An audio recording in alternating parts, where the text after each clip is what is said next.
for posting on Facebook. I don't know if you know. No, that was the American Twitter back then. Not the one in Dubai. Okay. They made an announcement to the activists. بسم الله الرحمن الرحيم الحمد لله رب العالمين والصلاة والسلام على سيد الأنبياء والمرسلين نبينا محمد وعلى آله وصحبه أجمعين أما بعد.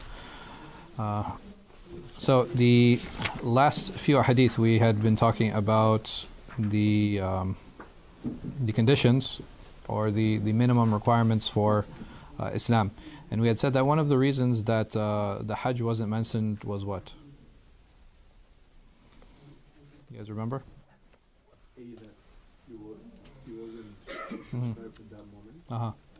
And we said the popular opinion of Imam Khattabi had mentioned that the Fadilat of Ramadan, or the obligation of Ramadan, was which year of Hijrah? Do you guys remember? The second year. Ahsant. And in Hajj was obligated which year? The sixth year. Yeah. Interesting. Who was the first delegation to lead Hajj or to make Hajj after its obligation? Do you guys know? Abu Bakr. Good. He actually made it in the 8th year, and then the following year, he sallallahu alayhi wasallam, he made the Hajj. Some scholars say that he didn't make it the first year because, do you guys know the reasoning? There were still mushrikeen in Mecca. They hadn't left up until that point. The obligation for them to leave came later. So even today, can non-Muslims live in Mecca? You guess not. Okay. And in Medina? Medina? Yes. Yeah. So, because there's no order that came. There's no order that came for Mecca. The order only came for. I'm sorry. There's no order that came for Medina. There's only order that came for Mecca, which is why, for those of you that have made a Hajj or Umrah before, what do you see before you get into? I mean, you see it in Medina too, but before you get into Mecca, have you guys seen the signs? Like, there's a non-Muslim exit. There's a non-Muslim exit, and then everybody else has to go. They also jailed the Israeli journalist who tried to make it recently. Yeah, I mean, saying that, is there? Can non-Muslims get into Mecca? Of course. In secret, yes. Yeah, secretly they do. Who built all that stuff? Yeah, well, I mean, I'm talking about after the prohibition came. Yeah. So after the prohibition came, no, they mashallah. Oh, the Chinese? No, mashallah, they became Muslim like as soon as they can enter the Hajj. Like all of them. Really? It was amazing. Wow. It was amazing. $1.5 billion. And not coincidental. It was just amazing. Mashallah, miracle. Inshallah, I hope they're sincere. And the other thing that we had talked about is the order in which Mu'adh radiallahu anh was given by the Prophet Muhammad sallallahu alayhi wasallam to call the people to Islam. And what are some of the benefits that we took away from that?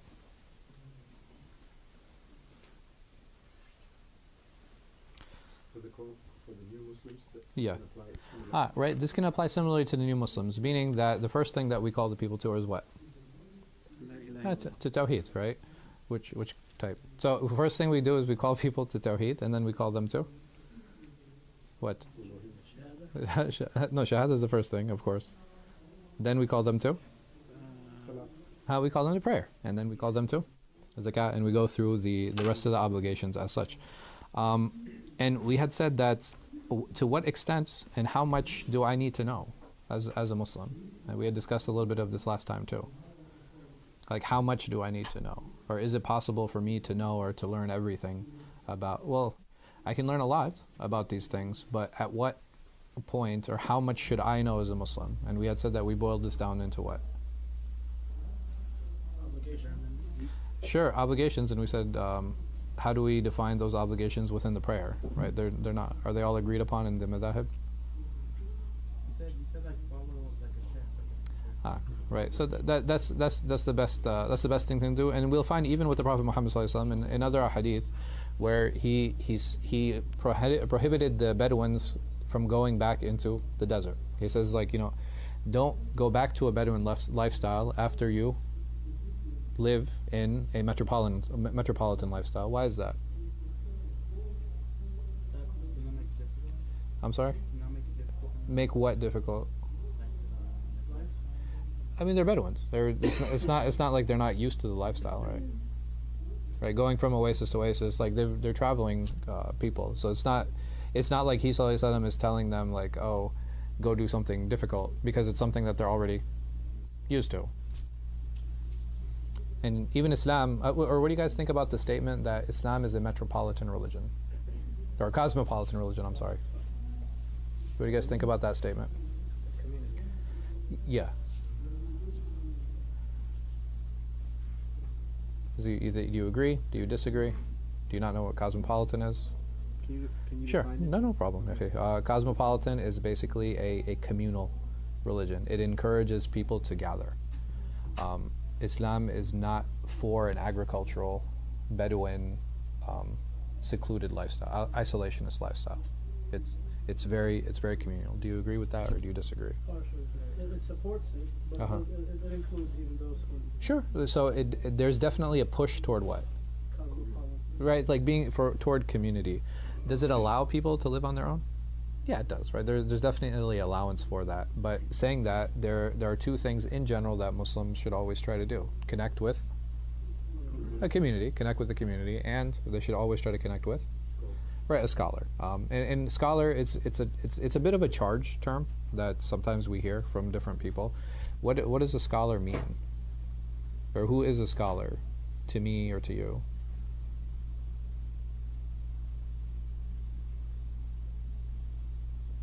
Oh. Somebody who read the whole madhab, Somebody who studied the entire madhab.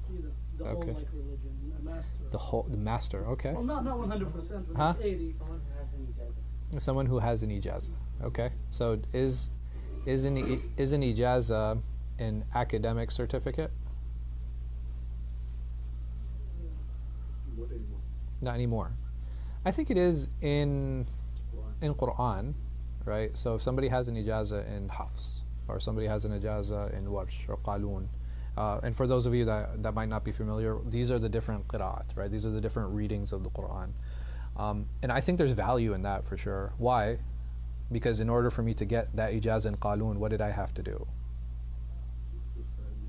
Right, I had to study the entire Quran, from cover to cover, in that particular reading. And I had to sit with the sheikh, and the sheikh corrected my mistakes, and that's what happens. Taib. What about other kinds of ijazat? Right, so a lot of it's really barakah, right? It's really for tabarruk. And why? So that I want to connect back to the Prophet Muhammad sallallahu alaihi wasallam. So we have, for example, today, you can have an ijazah that goes back to Muslim, right? This chain, and in a very practical sense, if I have an ijazah that goes back to Muslim, does that here? Am I narrating? So, for example, if I said like I have an ijazah on my sheikh, on his sheikh, going back to Imam Muslim's Ṣaḥīḥ, am I narrating Muslim when I do that? No. I Well, asked you about it. sure. So, what value does that have? Is there an academic value to that? Can I say like, oh, Muslim is sound because I have this ijazah? You can say it, but I can't. It's not going to change anything, right? Nobody's going to come and be like, where's Sheikh Farhan's narration of Muslim, right? In order to verify that it actually exists, right? Yeah, right. The ijazah, definitely there's a blessing in that, so that we have a chain that goes back to the Prophet Muhammad sallallahu alaihi wasallam. Many scholars did it out of barakah, and it's more of a secondary supportive evidence in these things, right? It's not a primary one. I'm never going to rely on ijazah to verify a book or a text.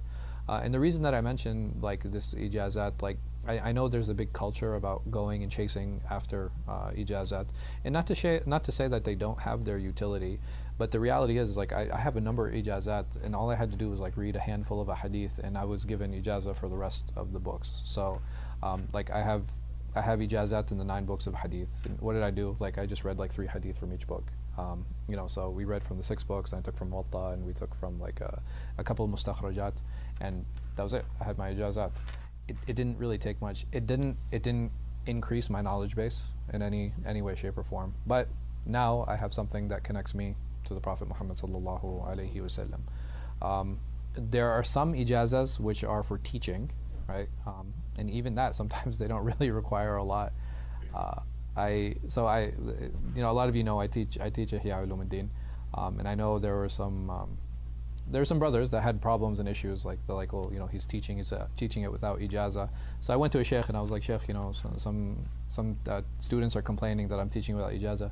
He's like, really? And I was like, yeah. He's like, okay, I'll give you ijaza, right? So in the thing is, it's like he didn't do it in order to ridicule the ijaza system, right? That wasn't the intention, but the purpose of it was to show its academic value, and that this is something. If people need this in order to benefit from you, I have no problem giving it to you, and you're already teaching it, right? So this is not something that's necessarily problematic.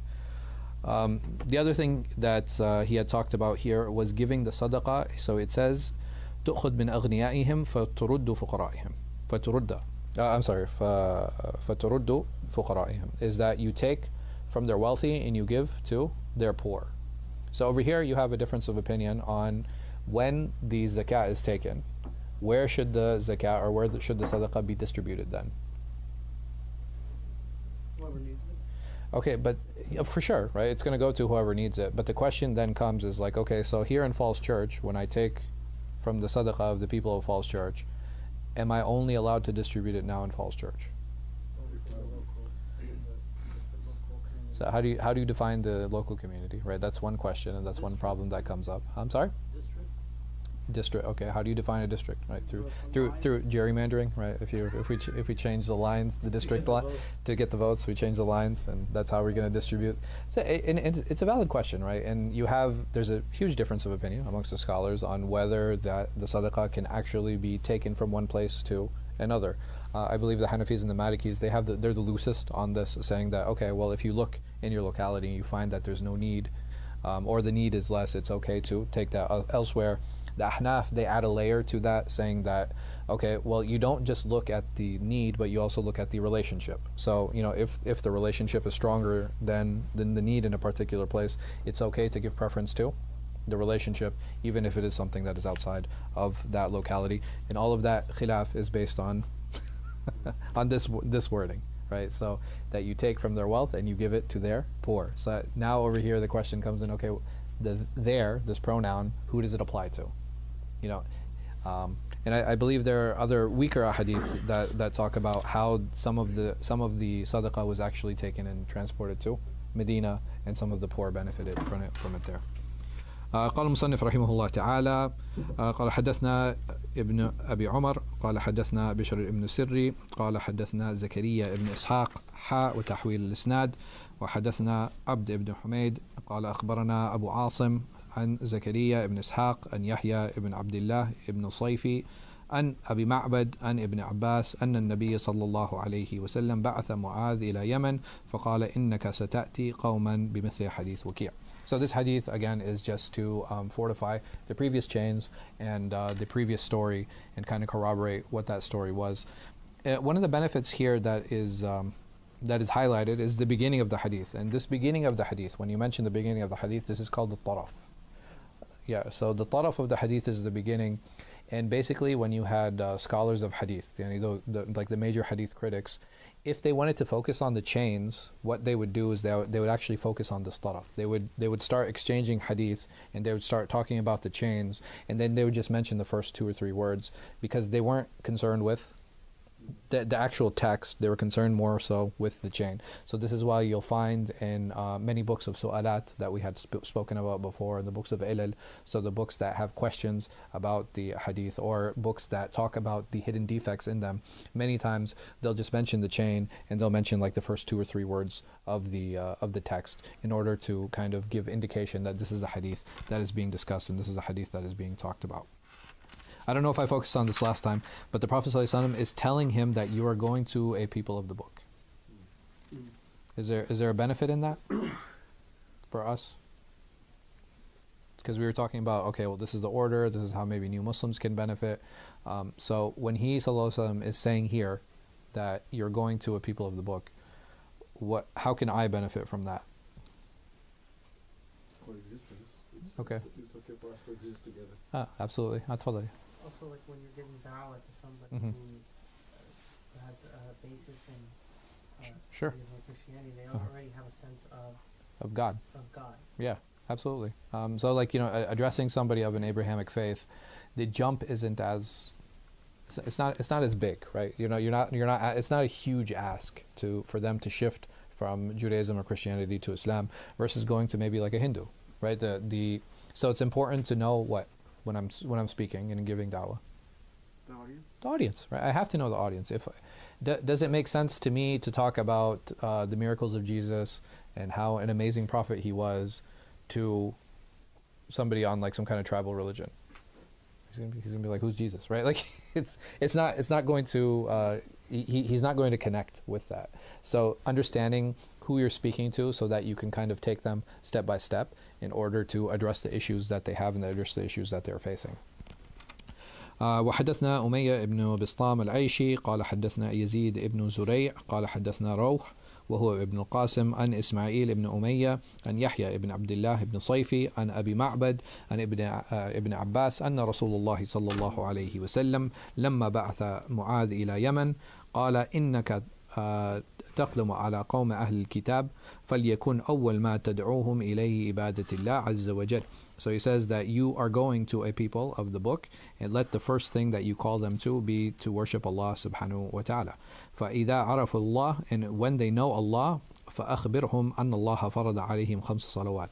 And when they recognize Allah and they accept that He is alone to be worshipped, let them know that Allah subhanahu wa ta'ala has obligated upon them خمس صلوات في يوم وليلتهم, and in their day and night. فإذا فعلوا, and if they do that, so how this is a little bit different. It says over here, it says if they do that. In the previous narrations it said what?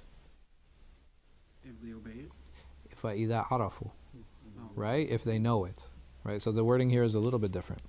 فأخبرهم أن الله قد فرض عليهم زكاة. So let them know that Allah subhanahu wa ta'ala has obligated them with zakat. تؤخذ من أموالهم, that it'll be taken from their money. فترد على فقرائهم, and it is to be returned to their poor. فإذا هم أطاعوا بها, and if they obeyed you, right? So over here, this is obedience, which is something that had been mentioned in the previous narrations. فخذ منهم وتوقع واتقي كرائم أموالهم, and take this wealth from them and be wary of the best of their wealth. I think we had touched on this previously. So here the Prophet ﷺ is saying, be wary of the best of their wealth. What does that mean? Don't take from like their most expensive. Yeah, don't take from their most valuable things. And when we say valuable can be very subjective, right? Just because something is worth more, does that mean that it's more valuable to me? Sentimental sometimes? Right, sometimes there's a sentimental value that's there. Sometimes there's a social value that's there. Different things have different values in different cultures. So here, he sallallahu alayhi wasallam is saying, don't take the best of their wealth. Why? Well, if you have to give sadaqah on it, why not take the best? Shouldn't we help them cut their ties from the dunya? Well, you'll trigger them, so I'm sorry? you'll trigger them. You'll trigger them? Okay, yeah. It's interesting to see all this hubbub with the IRS, like in general, the society. Like, this is good advice. Like, be careful when taking people's wealth that don't. Why? What happens? Well, they get mad. They get mad. They're very mad. They get upset. They get upset to the point where They reject the whole thing. they're pushing now their politicians to ban the IRS, right? Really? Yeah. So How was it for them? it's past the House. Really? Yeah, it's What's like it called? yeah. No, it was to undo the 87,000. Yeah, it was to undo the 87,000 What is it called? agents. I don't know. Also, I'm sorry? the idea that says meant to never do the حقوق. Yeah. And if you don't have the choice to Mhm. give what If it's taken from me, do I have the choice at that point? Yeah. It's like I think me and Uthman were talking about this. A person who is poor, can he claim to be a zahid? Can he claim to be abstinent and like away from the dunya? Not much. No. Why? He doesn't have He doesn't have a choice, right? If you're not in a position where you actually have a choice, then how can you truly be a zahid? How can you truly be someone who's abstinent and stays away from the dunya? And even making that claim is arrogance. And sometimes we do that, right? We'll put our foot in our mouth and we'll say like, I would never do that, right? And I'm sure many of us have been in that position, like I would never do that, or I would never say that. Habibi, like, we've never been in that position. Like we don't know. Like I hope I wouldn't do that, right? Or I hope I wouldn't say that. But at the end of the day, like we don't know how we'll act when we're put in those particular situations. May Allah subhanahu wa ta'ala give us the thabat. So he finishes these series of a hadith by Mu'adh, and we come across the next hadith, which is something that is really important. I'm probably going to be spending a lot of time on this, inshallah. قال حدثنا قتيبة بن سعيد قال حدثنا ليث بن سعد عن أقيل عن الزهري قال أخبرني عبيد الله بن عبد الله بن عتبة بن مسعود عن أبي هريرة قال لما توفي رسول الله صلى الله عليه وسلم واستخلف أبو بكر بعده وكفر من كفر من العرب قال عمر بن الخطاب لأبي بكر كيف يقاتل الناس. So over here we have narrating that when the Prophet Muhammad sallallahu alaihi wasallam passed and Abu Bakr was chosen as the next Khalifa, he was chosen as the next leader of the Muslims, and there were those from the tribes of the Arabs that disbelieved. And I want you guys to kind of keep this in your minds, right? There are those from the Arab tribes that disbelieved. Umar ibn al-Khattab radiallahu anh, he said to Abu Bakr, how is it that you're killing the people? What is giving you the right to kill the people? وَقَدْ قَالَ رَسُولُ اللَّهِ, when the Messenger of Allah sallallahu alayhi wasallam said, أُمِرْتُ أَنْ أُقَاتِلَ النَّاسِ حَتَّى يَقُولُوا لَا إِلَهَ إِلَّا اللَّهِ, I have been ordered to fight the people until they say that there is no God except Allah. فَمَنْ قَالَ لَا إِلَهَ إِلَّا اللَّهِ فَقَدْ عَصَمَ مِنِّي مَالُهُ وَنَفْسُهُ إِلَّا بِحَقِّهِ وَحِسَابُهُ عَلَى اللَّهِ, and whoever says La ilaha illallah, then his blood and his wealth and his honor is safe from me, except in due right. Right? So if there's a demand, if somebody steals, if somebody murders another one, then in those situations he will be held accountable. وَحِسَابُهُ Allah, but it is Allah Azza wa Jal who is truly going to hold them to account. So what are the arguments here? What's going on?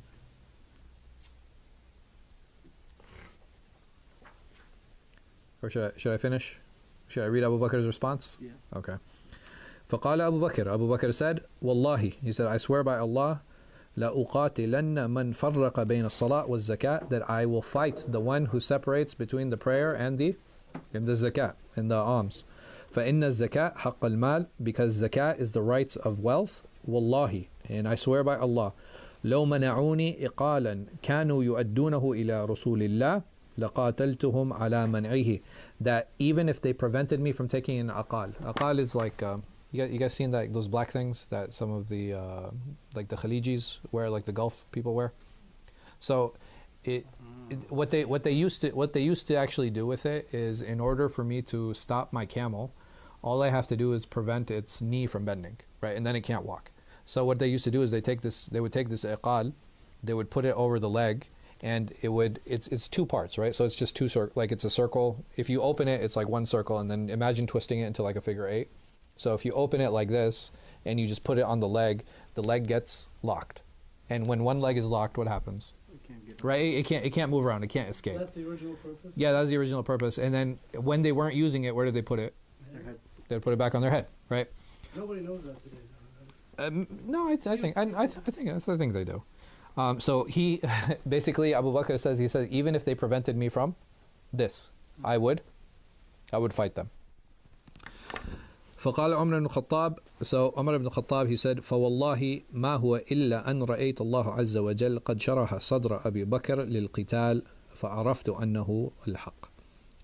He says that Allah subhanahu wa ta'ala then placed in my heart that what Abu Bakr was doing was correct, and what he was doing was right, and Allah subhanahu wa ta'ala, in that he was fighting them, and I know that at that point that was the truth. So what's the argument here? What is Umar's argument, and what is Abu Bakr's response? And what's going on? I think there's three parts to this. Number one, what's happening? The Arab tribes, The Muslims, when they rejected. Okay, tayyib. So there are Muslims who rejected Islam, meaning they went back on their religion. Okay. Al Bakr's he actually said, I'm going to fight them till. Okay, so. There was a zakat issue too, if I'm not mistaken. So are there two groups, or is it one group? There's one group. So they left Islam? Yeah. They left Islam. Leaving Islam, yeah. But why would that be a problem if they're saying, if Umar is saying they're saying La ilaha illallah? It's two groups. There are two groups. Yes. Okay. So they violated one pillar, maybe. I know, I'm asking. I think there's one group. There's one group. That wasn't paying zakat. There's a group that wasn't praying zakat. But Abu Hurairah, he says, وَكَفَرْ مَنْ كَفَرْ مِنَ الْعَرَبِ. He said, but there are those who disbelieve. So are you saying they disbelieved because they stopped paying zakat? Isn't that a topic of discussion though? Oh, that is a topic of discussion, and that's why we're going to spend a lot of time on. You can see from two angles, meaning that there's two groups. There are two groups, okay. Those on the left, or Yeah. you can say that if it's one group, Mm-hmm. if they rejected zakah, Yeah. then they are not believers. Okay. Then they just addressing something. Yeah, Okay. So can you say that one more time? I think what you're saying is they apostated because they didn't want to pay zakat. Okay, so they apostated because they didn't want to pay zakat. So yeah, you can consider them to be one group. That's one group. Or you can say, okay, the Arabs that rejected was one group. They rejected what? Faith. They left Oh, they left Islam. Yes. Yeah, they went back to their tribal religion, Yes. the pagans. Okay. And there's Muslims who Uh-huh. refuse to pay zakah, Okay. and so we can wage war against them. That can be discriminated. Okay. So we're fighting them because they're not paying the zakat. Yeah. Actually, okay. So I would say we can't know who left Islam in their heart.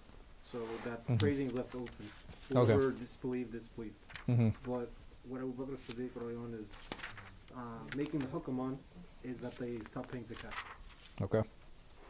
Okay. So you're saying that he's dealing with them as what's the word? This is a punishment and not a war. They're still Yeah. within the first half of the hadith of the Rasul sallallahu alaihi wasallam, but they said La ilaha illallah and they're safe. And he says this is the exception where it's the haqq al-man. Okay. I don't think he's actually saying they're not Muslims. He's Okay. just saying I have to fight them because the haqq al-man. Okay. He's saying this. Also followed Okay. That's a very good point, right? Because at the same time you had Musaylima, you had was it Tulayha, right? Right. And you had, I think there was a third one too, but all of them were claiming what? prophecy. They're all claiming prophethood at this time. I think Tulayha was in Yemen, and then Musaylima was in Najd, right? So like Riyadh is in like the kind of like the center of Najd today, which is, it's just like a big plateau, right? So it's a big desert plateau. He was there, but if you actually look at this hadith, you guys are pretty close, right? Like this is it's actually, you guys took a pretty good understanding of what it is that's happening, and there are basically two wars that are happening.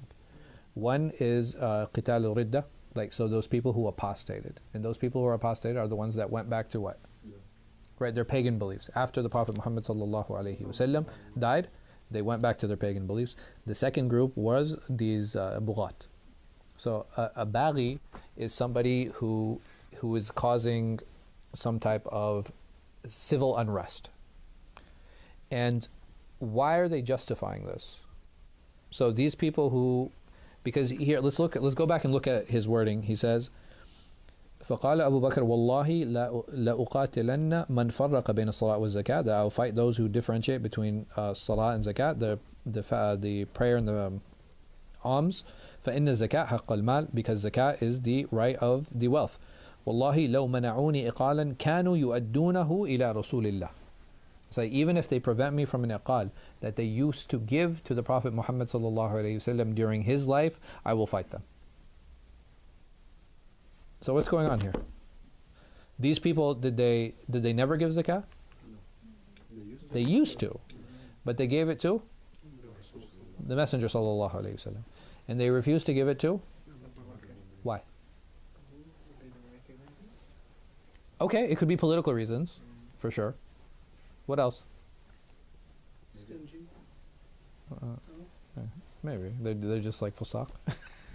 Maybe after the Prophet died, they felt maybe safe. Like, oh, he's gone. Oh, okay. Yeah. But it's not much though, right? It's not. No, it's not about the amount, right? Because here, Abu Bakr, does he care about the amount? Iqal, what value does it have? It's like worthless. Like it's almost worthless, right? You know, this the iqal that you put on your head doesn't have a lot of value. So for him, it wasn't an issue of amount. It was an issue of what? of principle, right? It was an issue of principle. Ah, oh, Take advantage, right? yes. Huh? You were going to say something? Yeah. Ah, so tafadhal.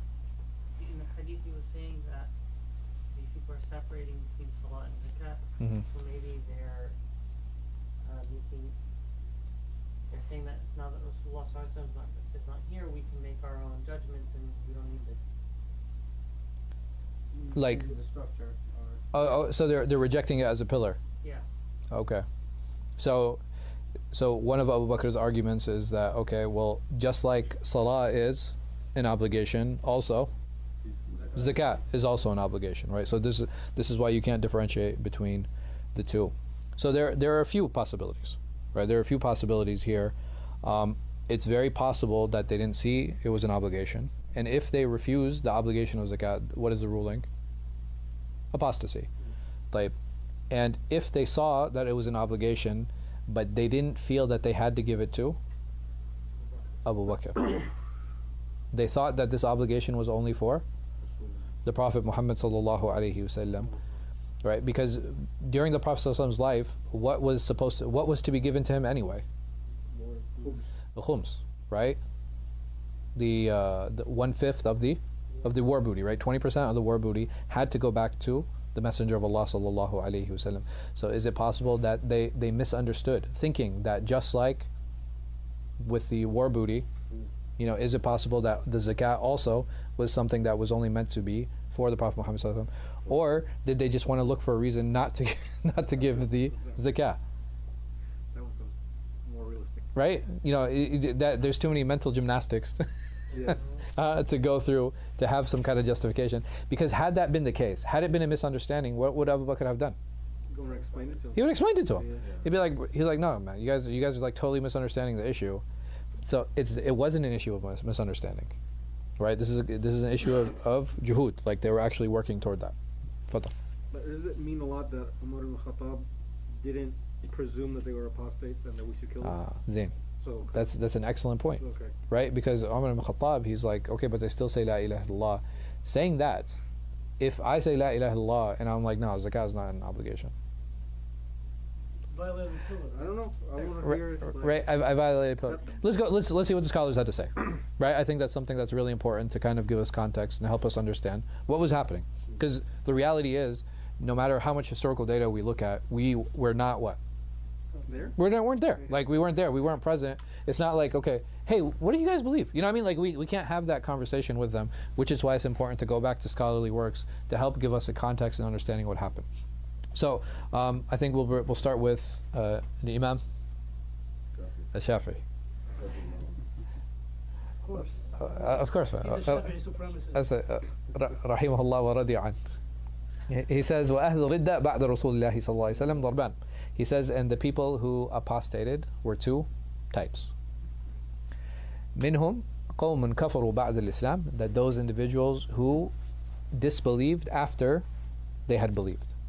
مثل طليحة ومسيلمة العنسي وأصحابه, like just like طليحة and Musaylima, right? So these two false prophets, these are clear examples of people who left Islam after being Muslim.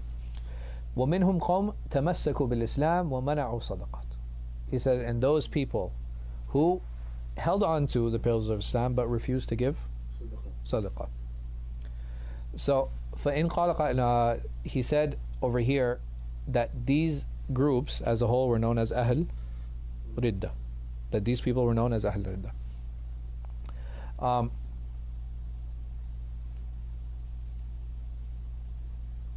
But one of the here Imam Shafi, he uses the word ridda, but does he use it to mean apostate?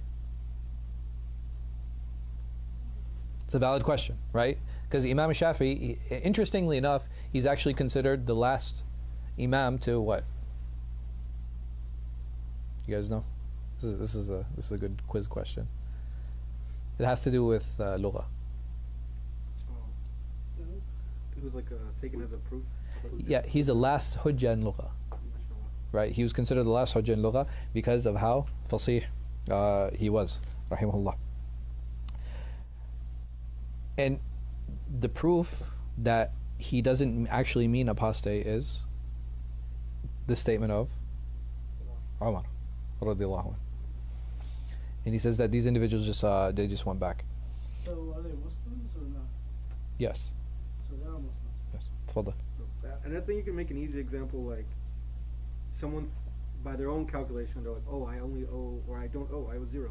Uh-huh. And then the Khalifa's like, no, you owe 100, and they fight me to take 100 from me. Yeah. But So I'm like, no, it's 0. I'm Muslim. yeah. But the IRS, Yeah, I mean, Allah musta'an, man. Allah musta'an. And that's the thing. So when we use the word hurub ridda, right, we use it almost exclusively to mean apostasy. But it could be returning back to not giving the zakat as well. وقال عبد الله بن وهب. Abdullah ibn Wahab, he died before Imam Shafi. He says, أخبرني ابن سمعان أن من أدرك من السلف كانوا يقولون هما ردتان. That there were two returnings, right? Or there were two apostasies. Riddat kufr, right? That this apostasy that we are familiar with, that actually was the ridda of disbelief, or returning back to disbelief. يستحل بها القتل والسبي وقتل المواريث. That basically what happens is that in this situation, an individual who goes back to this, it is permissible to fight them. It is permissible to fight them. And this is reason enough for an individual to be ineligible for inheritance, right? Because we said that there are a few things that will prevent a person from inheriting from one another, whether it be a father or whether it be a son. So, for example, if a son leaves Islam, he is no longer eligible for what? Inheritance. Right? He's no longer eligible for inheritance. And here it says, "Riddatu intiqad shara'i al-Islam." That basically what he's doing is he's lessening the what? He's lessening the effect of the Sharia of Islam.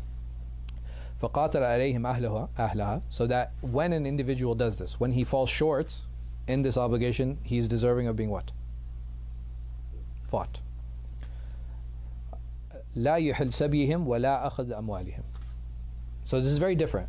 When the non-Muslims are fought, if non-Muslims are fought, it is permissible to do what at that point? have war booty? Yeah, it would be war booty, right? That is treated as ghanima. But when you're fighting these individuals, you can't do what? You cannot enslave them, nor can you take their property. Or you can't take their property. And this is what so this is Abdullah ibn Wahab. This is what he's saying. He says, وَهِيَ سِيرَةَ أَبِي بَكْرَ الصِّدِّيقِ فِي مِنْ ارْتَدَّ فِي زَمَانِهِ. And then he said, this is exactly how Abu Bakr as-Siddiq dealt with these individuals in his lifetime. That you have this one group, if he truly believed them to be true apostates, he would have what? Taken their wealth. He would have taken their wealth. But he didn't. وقال الإمام الخطابي. So Imam al-Khattabi, also Shafi, he comes later. ومما يجب تقديمه في هذا أن يعلم أن أهل الردة كانوا صنفين. He says that it's important to know that the people who came back, again, remember this is the linguistic meaning. The people who came back were two. صنف منهم ارتدوا عن الدين ونابذوا الملة وعادوا إلى الكفر. He said that these individuals who now they left Islam, they were fighting the Muslims, and they returned back to disbelief. وهم الذين عناهم أبو هريرة بقوله وكفر من كفر من العرب. So he says, and this is what Abu Hurairah meant, that those individuals who disbelieved from the disbelievers of the Arabs. وهذا فرقة طائفتان. And he said even this group were two. Even these two, this first group were two types. What do you think those two types were? You guys know the history. And I think you have the ability to answer. Those who came back to Islam and those who persisted in their disbelief. Now these are the people who left Islam. Yeah. So he said these two people who left Islam for sure. Yeah, after they left, they came back, and then there were those who persisted. Did they leave for good? Yes. Okay, so one of them Yeah. maybe went back to be mushrikeen, Aywa, ahsant. and the other is just fought against Islam. No? Follow these new guys. They followed these new prophets. SubhanAllah. Right, so these are the two groups that were considered, these were actual disbelievers. And what was the problem with them? Again, those who went back to pagan beliefs, or those who followed these new prophets. New prophets? Or? False prophets. No, false prophets, thank you. Jazakallah khair. وَالصِّنْفُ الْآخَرُ هُمَ الَّذِينَ فَرَّقُوا بَيْنَ الصَّلَاةِ وَالزَّكَاةِ. And he said, and there's the second group. Remember, he said that the Ridda were two groups. The first group, we said that these people actually disbelieved, right? And they left Islam, and that was two groups of people. One of them were those who went back to pagans and those who believed these false prophets. And the second group was sinful akhir, hum alladhina farraqu bayna salah wa zakah. These individuals who differentiated between the salah and the zakat. They differentiated between the prayer and the alms. فأقروا بالصلاة, and they believed in Islam. وأنكروا فرض الزكاة ووجوب أدائها إلى الإمام. So what was the problem here? They said that these individuals, they denied the prohibition of giving the zakat to the imam, meaning that they were obligated before to give zakat to who? The Prophet Muhammad sallallahu alaihi wasallam. But after he sallallahu alaihi wasallam died, they didn't have to give the zakat. They didn't have to give zakat to who? To the leader and to the imam. طيب, does zakat have to be given to government bodies in order for it to count? Yeah, that was what I was. No, this is it's a question. Can I do it myself? Depends who you ask and when. Depends on who you ask and when. Okay, طيب, clarify. If it's some fruits on my trees, I can give it to the poor, but other things. But no, we're talking about zakat. Yeah. So, fruits on your tree. Sometimes I believe Uh-huh. in the Malikiya, Yeah. if you're harvesting, you can distribute without having to give it to the To the sultan. Maybe Yeah, it's or to the because imam. of Yeah. it'll rot, maybe. But Well, also we have to find, like many of the Malikiya, what happened. They didn't really have good relationships with with the government. Well, today it's not obligated. Even most who's the imam Islamic now? Yeah, who's the imam now? Who's, you give it to you? huh? Imran Khan. Man. No, it's like That's probably when so. Right, Biden. Allah mustan. Allah guide us, man. Trump is still my imam. Huh? Allahu Akbar. Ron is my new Don. So like, there's this issue of the relationship of the state with the people, Islamically, is something that's really important. So today, like even the Prophet Muhammad sallallahu alaihi wasallam, he said that whoever dies without taking bay'ah, whoever dies without pledging allegiance to the leader, he dies what? You guys know Hadith al-Muslim. I can't wait till we get there. Yani mayt al-jahiliyyah, that he dies a death of the time of ignorance. So we have some of these hadith that talk about these political implications. Yes? How do we understand? So how do we deal with that? How do we deal with these implications? Huh? You're triggering us. I'm triggering you? Allah mustan. It's like it makes sense why Hizb ut-Tahrir is like. No, it's why they do the yearly bay'ah in like Dubai and stuff. Oh, the yearly bay'ah in Dubai. Allah How mustan. many Muslim governments? At least 57. So which one do I? No, I mean that's the question. And that's what I'm asking you guys. So here the Prophet ﷺ said, like, whoever does not take bay'ah, right? Whoever does not make the pledge of allegiance dies the death of jahiliyyah. Well, maybe he meant his He's clearly talking about himself, ﷺ, right? not the after him. Right. So after him, even are there companions who delayed their bay'ah To the Rasul or the to the Khalifa? Oh, of course. Some who even didn't give. And some who didn't give it. Ahsan. Yeah. We don't have a Khalifa. Like right now, Yeah. we have states Sure. that if we were to give bay'ah to them, that would be Yeah. more, that'd be more in tune with Jahiliyyah Allahu than Akbar. to not give bay'ah. So, subhanAllah, a lot of the Muslim monarchies, they still have a bay'ah system in place. Right. They actually have the leaders of different areas and different tribes. They come forward and they take their pledge of allegiance to the king. So even in the United States, College? Electoral college is like I take my pledge of allegiance to electoral college, right? It's like, no, like we pledge allegiance to what? The flag? To the Constitution. We're a constitutional republic, blah blah blah. And so the thing is, what is the purpose of the pledge? Social order? Yeah, right. The idea behind it is social order. And number one is that when the Prophet ﷺ said this, was he specifically talking about himself? I think the companions understood it like that. Otherwise, they would be the first to do what? Every time there's a Khalifa. They would run, right? They would run to give bay'ah every single time. Some of them would delay, some of them didn't give it. So if we understand that, okay, here, but is there anyone who said, I don't know if I want to give bay'ah to the Prophet ﷺ? Like any of the companions? Hasha, abad, never. Every single one of the companions gave bay'ah, gave their pledge of allegiance to the Prophet Muhammad sallallahu alaihi wasallam. It's you have some of the Sufi tariqa leaders. They use this hadith to take bay'ah, to take the pledge, but the thing is, here sallallahu alaihi wasallam, here he's talking about in a religious and or political capacity, right? It's not necessary that you do it in a spiritual capacity. Is there anything wrong with it? If I take a pledge of allegiance to someone? No. In the U.S., I think There's no yes. issue. There's no issue. There's no issue. There's no issue. In There's the no problem. US? Yeah. Huh? In the U.S.? In the U.S., so the thing is, you have these different sitaras, right? So the different tariqas, they have different sheikhs, and like you take bay'ah at the hand of your sheikh, right? You pledge allegiance to him that you're not going to, that you're going to follow Islam and you're going to stay away from major sins, etc., etc. And that idea of this promise that you have, with this person to Allah Subhanahu wa Taala, inherently there's nothing wrong with it. Inherently. No. Even Islamically, there's no issue with it. So it would be fun to not do it?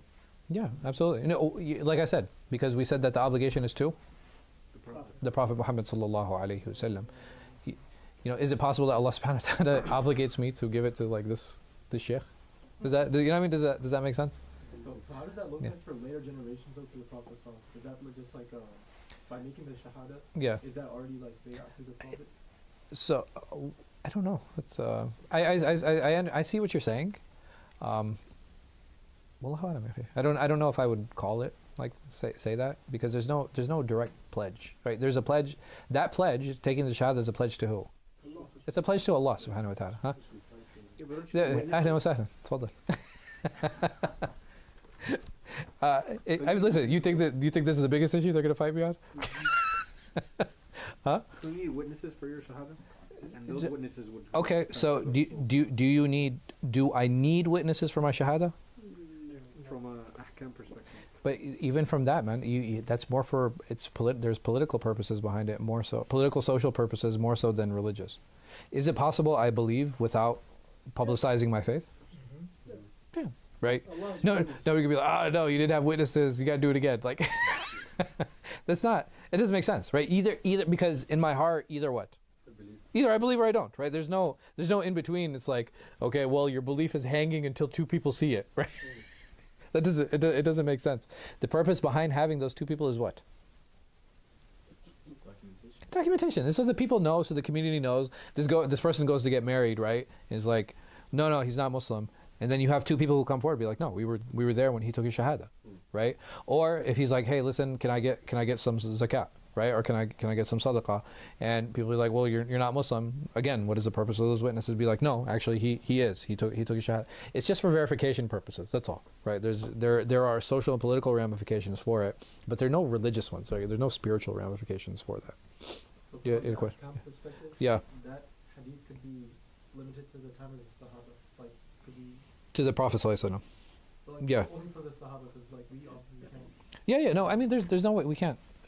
We can't. Like, we can't take bay'ah. We can't take bay'ah on the Prophet sallallahu alaihi wasallam. And he said, like, whoever doesn't do it, it dies the death of jahiliyyah. طيب, I mean, because the options during his lifetime was what? It's Islam or paganism, right? Like, it's not like you had like a lot of in between options that were going on. But you had a question? Yeah. Sorry, no, go ahead. No. So what about you're talking about the witnesses, but what about taking the shahada itself? Mm-hmm. Let's say you believe, but you don't take the shahada. What are you believing in? And you believe in Islam, you just don't make your shahada. You don't proclaim it? You don't proclaim it. Where's Iman? Where's belief? Is it on the tongue or is it in the heart?